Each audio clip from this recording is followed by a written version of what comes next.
Eğer dünyadaki tüm Müslümanların derdiyle de kalkmıyorsan o Müslümanlardan değildir diyor. Filistin yanıyor, Irak yanıyor, Keşmir yanıyor, Doğu Türkistan yanıyor, Afganistan yanıyor. Müslümanlar esir kamplarında, prangalar içerisinde eziyet çekiyor. Ha sen bana bir bela vurmadı ki diyorsun. Sende İslam şuuru yok, mümin kardeşlik şuuru yok. Kendi kardeşinin başına gelene böyle mi davranıyorsun? Bak çok bela vuracak diyor. Demek ki bu belalardan herkes nasibini Allah için alacak. Ama sen neyi bela sayıyorsun? İşten çıkarıldığını bela sayıyorsun. Maaşın eksilmesini bela sayıyorsun. Öyle mi? Çocuğun ölmesini bela sayıyorsun. Karının hastalanmasını bela sayıyorsun. Tamam bunlar da bela. Ama ya bir de imanına gelecek darbe ne olur? Ya sana namazın yasaklanması ne getirir? Ya senin kalbine bir vesvese şüphe gelse bu İslam'da doğru mu acaba? Bu hocalar bizi mi uyuttu bugüne kadar diye bir şüphe gelse sana nasıl acaba? Vallahi ehli sünnet vel cemaat itikadında zerre kadar şüphelenmektense gökten yere parçalanmayı tercih ederim. Şu gece kalbimde ehli sünnet itikadına karşı bir şüphelenmektense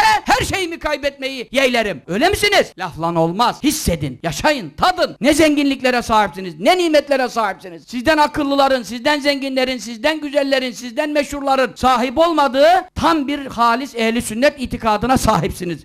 Elhamdülillah. Hamd edin, şükredin, nimet bilin, kıymet bilin. Kalkıp da neyin var ki demeyin. Neyin yok ki? Allah'ın var Celle Celaluhu. Allah'ın var. Kefa billah. Allah yeter. Ya Nebi hasbukallah. Ey Nebi Zişan sana Allah yeter. Allah'la arası iyi olana nerede ne zeval var? Nerede ne zarar var? Allah'ın düşmanı olana aman ya Rabbi muhafaza buyur. Allah'ın düşmanı olana zenginlikten ne kar var? Evlattan ne kar var? Karıdan kocadan arabadan ne kar var? Şurada sokaklarda gezecek Allah'ın düşmanı olarak dolaş. Bu ne rezalet? Allah'ın düşmanı olarak. Bir de senin gibi ehl-i sünnet itikadı namazında abdestinde anlı secdede Allah'ın dostu olarak gezmek var. Şuradan af olarak çıkmak var be kardeşim. İşte çok büyük bela vuracak. Allah belayı dinimize vurdurmasın.